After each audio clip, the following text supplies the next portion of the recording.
Yes team, now today I want to discuss a topic that I've been sitting on for a while now. I genuinely believe there are a huge number of people in the fitness industry at both a recreational and at a sub-elite level that are chronically overtrained. If somebody has a lot of responsibilities at home and at work, their travel to and from work is 10 plus hours a day door to door. And on top of that, they're binning themselves 90 minutes every single day in the gym. Guys, if that even sounds remotely like you, there's a very good chance that you're not getting the adaptation that you're looking for from all the hard work and energy that you're putting in. And instead, you're just doing more and more damage, pushing yourself into a deeper hole of stress and exhaustion. Now, I'm not going to gob off today and prescribe to you that you need to do less. It's your journey at the end of the day, but I do want to share a theory that I have on why this might be the case, especially in the world of functional fitness. And that is, drum roll please, we massively glorify volume. And in terms of the glorification of volume and the fact that we glorify more work, sometimes too much work, in regards to how it started, why it's here, and how to tell whether or not you're in this camp, that's what we're going to look at now. How's it going, guys? Welcome back to the channel. If you are new here, my name is Jim Galvin, and on this channel we cover all things training, nutrition, biohacking, and ancestral living to help you guys work out what you need to do based on your individual biology to help improve your performance, your health, and your physique. And today I want to look at whether or not as an industry as a whole we glorify volume too much to the degree that it just kind of keeps everyone in this permanent, chronic state of having overtrained and kind of perpetual exhaustion. Okay, so this, as standard with my recent kind of tearing apart of a couple of things of the fitness industry online, is going to be pretty controversial. Actually, no, you know what? I take that back. It's not a tearing apart. That is not what I'm doing, and that is not what I'm suggesting that anybody else does. All I am attempting to do, actually, is look at the way the kind of the ecosystem of fitness exists right now and ask questions as to whether or not that's a good thing and whether or not it serves us. And surely the process of asking questions can only be a good thing. So let's get started now, guys. I do believe that there are a lot of people who attribute value, either the value of an individual session or the value of a whole program, to how sexy it looks on paper, and not necessarily whether or not the principles that are applied to that program actually work. The way that a session or program reads might be more of a draw to people than if it's kind of dull to read, but actually incredibly effective at what it does.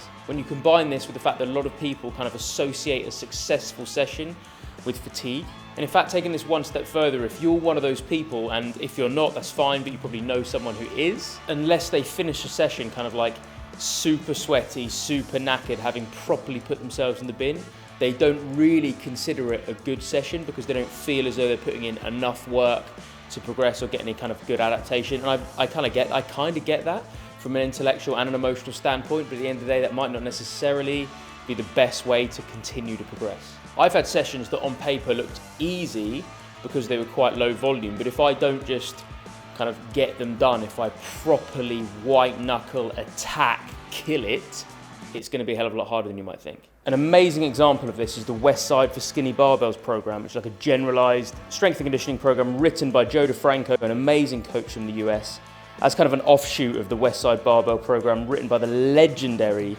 powerlifting guru that is Louis Simmons. There are a few different variations of this program, but as standard, it's either like a 4 or 5 day a week program. And the upper body strength session example may only have 4 or 5 different exercises in the whole session. 4 to 5 exercises in the whole session with only 2 to 4 sets of each. And loads of people straight away are going to be like, that's not enough. But you have to ask the question there, not enough for what? If it's not enough volume to be enjoyable to you, then that's fine, that's very subjective. If that's the case, then keep doing what you're doing. I'm not trying to change anyone's mind on this.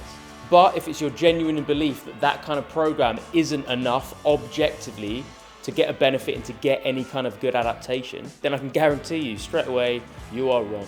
I go back to this program and do it for probably about 2 to 3 months every single year, and I can guarantee you in some of these sessions, I've been absolutely dying. And the reason for that is I don't just execute the reps to get them done, to get a tick in the box. I attack them. I attack every single rep of every single set. If you execute your work in the gym in a bullshit manner, you can have 1,000 reps in a session and just get it done.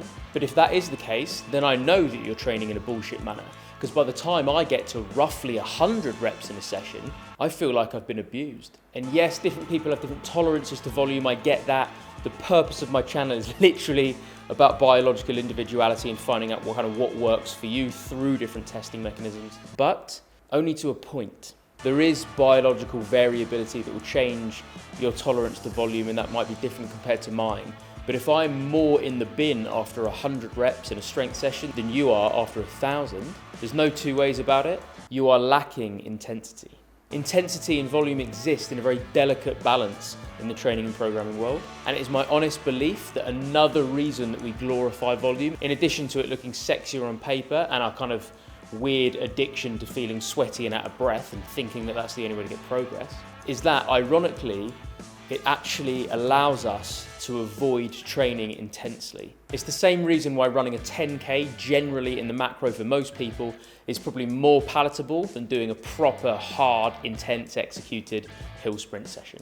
My background, in addition to the Royal Marines, is sprinting, decathlon, long jump and bobsleigh. So I am accustomed, probably more than most, by virtue of these super explosive pursuits, to be able to regularly tap into a level of intensity that I genuinely believe, that most people just aren't. So when you know that you've got 990 more reps after this first set, you're probably not going to work as hard and intensely as you could, which kind of makes sense because for you, with that amount of volume, it's a marathon, not a sprint, right? But if you know that you've only got 3 sets of 6 on 3 different exercises, with a good 2 to 3 minutes between each set, you might start developing a narrative that I'm glad that I've developed over the last decade of speed and power training, that every rep counts. I'd be like, shit, I've only got 18 reps of this entire exercise. That's across 3 sets with 2 to 3 minutes between. I better make every single one count.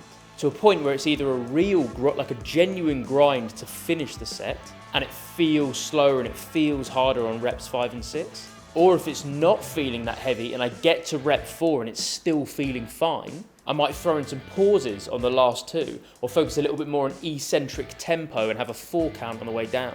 Or better yet, 4 count on the eccentric on the way down to maximize that muscle tearing, rebreathe with a 3-second pause if I'm doing a bench on the chest, and then make sure the concentric is as absolutely rapid as possible. I'll do whatever I need to do to get as much of a benefit from this set as I can. Because for me, I'm acutely, painfully aware that there's a finite number of reps that I'm able to do, which means that if you look at it in this way, it really can help. There are a limited number of opportunities. If we see every single rep as an opportunity to get the adaptation that we want, there's a limited number of opportunities to be able to elicit the adaptation that I'm working flipping hard to chase. Now, I don't think that everyone in the world should scale down their sessions from 1,000 reps to 54 and then just be done with it. But I do believe that if everyone decreased the amount of total volume, maybe kind of chopped it in half, to a degree where the amount of volume is almost uncomfortably low, then you would start operating at a level of intensity that you either didn't even know that you had, or at the very least you're not tapping into right now. Okay, so let's make this applicable and give a metric for this, or a way of seeing if we're working correctly. One thing I often say to my athletes at the Athletic Development Club, ADC, a training group specifically designed to develop athletic qualities through our unique alchemy of weightlifting, strongman training, speed and power development, and functional fitness conditioning, is that the last 25% of a set should both look and feel different. Now, I'm not saying that every single set that you should do should go to failure, because I don't believe that. But I do believe that the last 25% of a set, say the last 3 reps, if you're doing a set of 12, those last 3 reps should be slower. I'm not saying slow it down. I'm saying that they should be slower by virtue of the fact that you are unable to move it any faster because of that build-up of fatigue through the set. The eccentric, the downward phase, so you're doing a bench press, taking the bar from an extended arm down towards the chest, should stay the same. But for the last 3 reps, the concentric, the actual pushing portion of the lift, should have to be, they are slower. You are forced to lift them slower. It's not as though you're lifting them slower, but the bar's moving slower, again, by virtue of the fact that you've just taken so much out of the tank from the first 9. If rep 12 is done as sharp and snappy as rep 1, you are not working intensely enough. Fact. Sometimes volume is an excuse, either consciously or not, to bitch out of working intensely and working hard enough. It's not just about getting the session done, it's about getting it done well. A good gym session is not just a tick in the box exercise, and if this is the way that you're treating it, you may well be progressing now, but you are not going to progress for very long. My advice, guys, try and change your association with the quality of a program away from that of fatigue. Unfortunately, I believe this is too high on kind of like the list of metrics of success for a lot of people, and towards that of the results that it gives us and the adaptation that we're chasing. Another heavy one today, guys, but thank you very much for making it this far. As always, any questions, put them down in the comment section below. And as always, beautiful team, stay strong, stay healthy, stay awesome, and I'll see you soon.